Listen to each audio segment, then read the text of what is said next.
We're going to start our printing exploration by working with some black and white images. Now, this might lead you to think, oh, I don't care about black and white. I never shoot black and white. Why aren't you showing me color?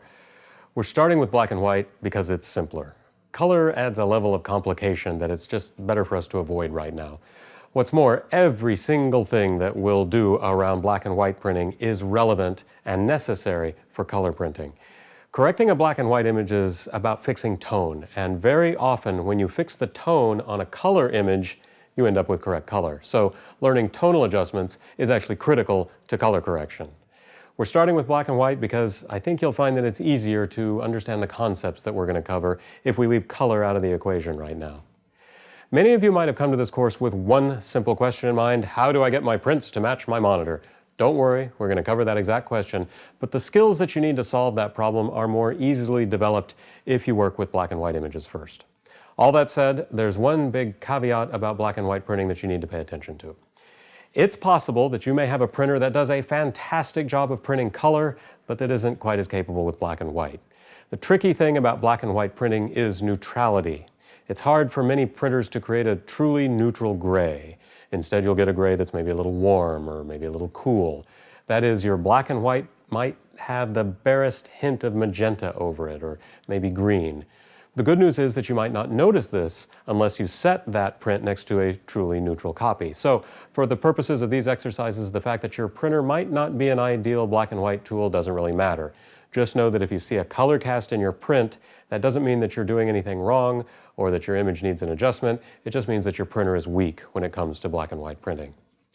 If you find that you're enjoying black and white printing, but your printer isn't quite up to snuff, it might simply be time for an upgrade.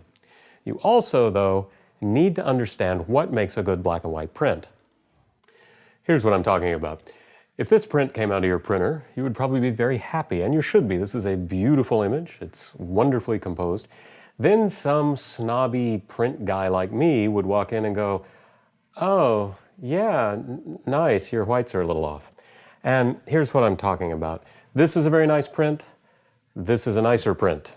And let's talk about why. First of all, I would like to issue the disclaimer that we, of course, can't be sure what you're seeing on your screen by the time this image has been compressed and put on your particular monitor. So I'm going by what I'm seeing here in the real world off of real prints. There's a big difference between this image, and at first you'd go, well, yeah, this one looks different. And then as you get more into it, you might think, oh, this one's brighter, and that's a big part of it. These white highlights in here are very different than these over here. So that's expanding our contrast range. It's making an image that's got more texture and detail in it, and it's bringing more focus to this central lit area than I can see here.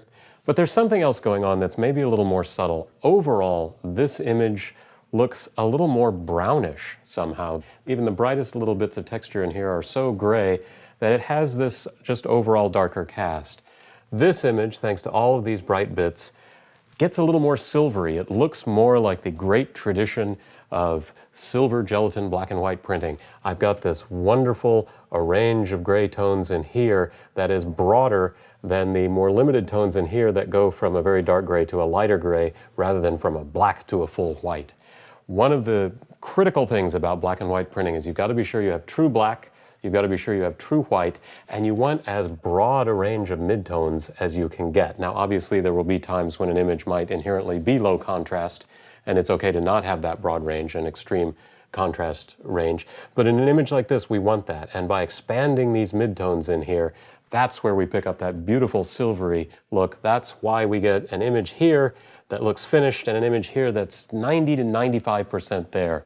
What I want you to work on is understanding and learning how to get this extra expansion here that gets you that last 10%. This image is 90% there, this image is there.